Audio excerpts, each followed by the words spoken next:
ඊළඟ ළමයි 2019 පස්වෙනි ප්‍රශ්නේ. පස්වෙනි ප්‍රශ්නේ තමයි තියෙන්නේ.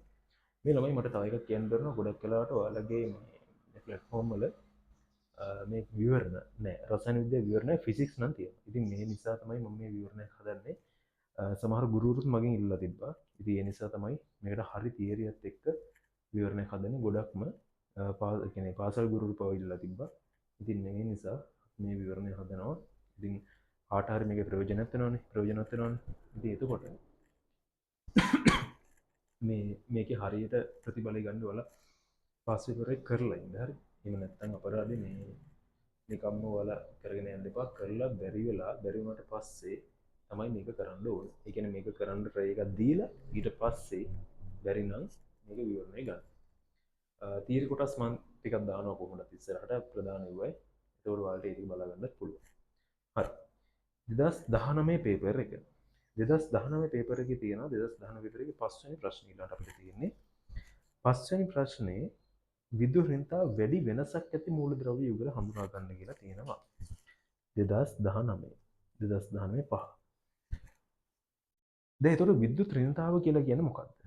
විද්‍යුත් රින්තාව කියලා කියන ළමයි අර දැන් බන්ධනයක විද්‍යුත් රින්තාව කියලා අපි ගත්තොත් මම පොඩි තියරියක් පැහැදිලි කරලා දෙන්නම්.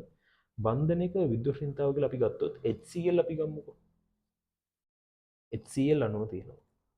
හරි මේකේ බන්ධනයේ විද්‍යුත් රින්තාව නැත්නම් අපි කිව්වොත් පරමාණුක විද්‍යුත් රින්තාව කියලා ගත්තොත් විද්‍යුත් රින්තාව කියලා කියන්නේ ඒ අදාළ පරමාණුව විසින් ඒ බන්ධනයේ තියෙන ඉලෙක්ට්‍රෝන කියන්නේ මේ යම්කිසි පරමාණුවක් විසින් මේ බන්ධනයේ තියෙන ඉලෙක්ට්‍රෝන තමා දිහාවට ඇද ගැනීමේ හැකියාව.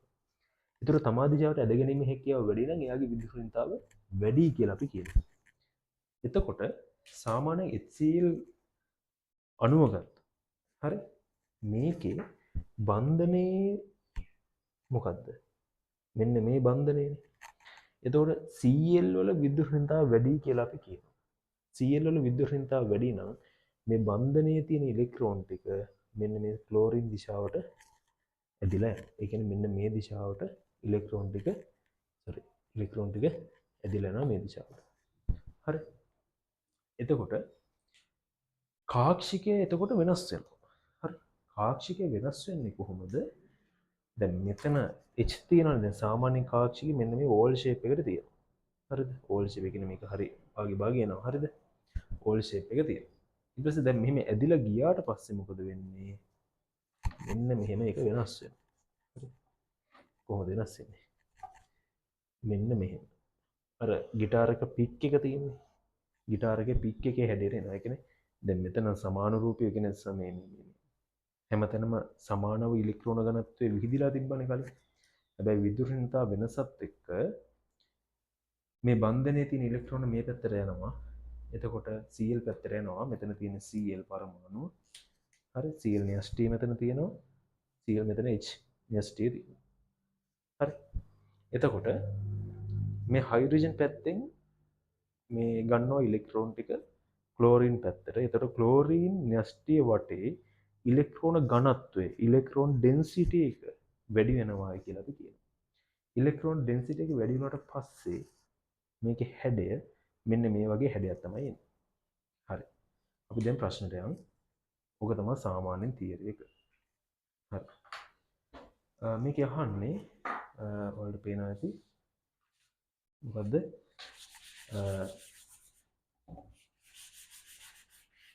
මේක අහන්නේ මූලිකවම මෙන්න මේ විදුලි රින්තාව වැඩි වෙනසක් ඇති මූලද්‍රව්‍ය. වෙනස කියලා ගත්තොත් අපි කියන්නේ වැඩි ඉලෙක්ට්‍රෝන ඒ කියන්නේ වැඩියකින් අඩු එක අඩු කරාට පස්සේනේ ඇත්තටම ඉලෙක්ට්‍රෝන වෙනස නැත්නම් අපි කියන්නේ වෙනසක් කියලා ගන්නේ වැඩියකින් අඩු එක අඩු කරලා ගන්න අගේ.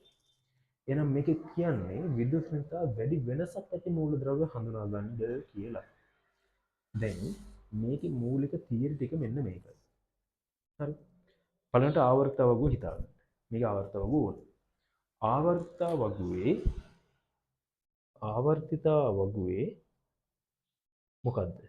වමේ ඉඳන් දකුණට යද්දී යනකොට ඉලෙක්ට්‍රෝන විද්‍යුත් රින්තාව මොකද වෙන්නේ? වැඩි වෙනවා. ඒක මතක තියාගන්න. වමේ ඉඳන් දකුණට යද්දී විද්‍යුත් ඍණතාව වැඩි වෙනවායි කියලා කියනවා.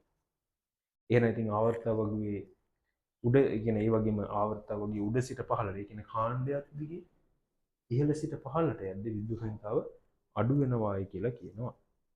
ආවර්තව වගේ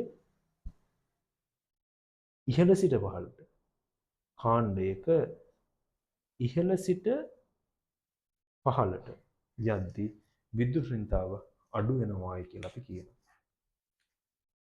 විද්‍යුත් ඍණතාව අඩු වෙනවා. ඉතින් ඕක තමයි බේස් තියරි එක. සහ මේක නම් මූලිකවම මේකේ උත්තරේ හොයාගන්න හරිය ලේසි ක්‍රමයක් තියෙනවා. හරි. දැන් මේකේ ලෝහ අලෝහ තියෙනවනේ. සාමාන්‍යයෙන් ලෝහවල විද්‍යුත් ඍණතාව වැඩි. ඒ කියන්නේ මේකත් එක තියරියක්. ඒ වගේම අපි ගත්තොත් ලෝහවල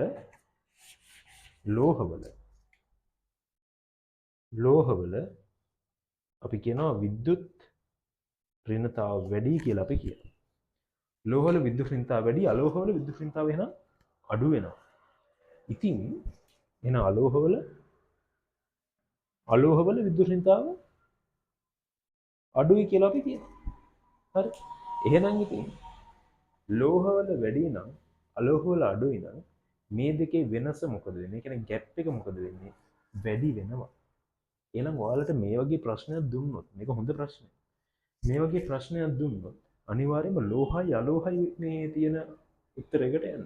හරිම ලේසි. මේක නැත්තම් හැම එකම බල ඉන්න ඕනේ නැහැ. මේක හරි ලේසි විදි තියනවා MCQ වල උත්තර ලබා ගන්න. මොකද මේව අනිත් එක තමයි මේක ඔයාලා තේරුම් ගන්න පාස් පේපර්ස් වල මුල් ප්‍රශ්න 10 කියන්නේ ඇත්තටම ඉක්මනට උත්තර ගන්න පුළුවන් ටිකක්. එමෙ නැතු ඒ ටික අමාරු ටිකක් නෙමෙයි. හරි. එහෙනම් මේක ඔයාලා බලන්න ලෝහයි අලෝහයි තියෙන්නේ කොහෙද? ලෝහයි අලෝහයි ගත්තොත් ඇලුමිනියම් තියෙනවානේ. ඇලුමිනියම් කියන්නේ ලෝහයක්. ඒ කියන්නේ ඇලුමිනියම් කියන්නේ ලෝහයක් නේ. හරි. දැන් මම මේ නිකන් එන්දොත් ඇලුමිනියම්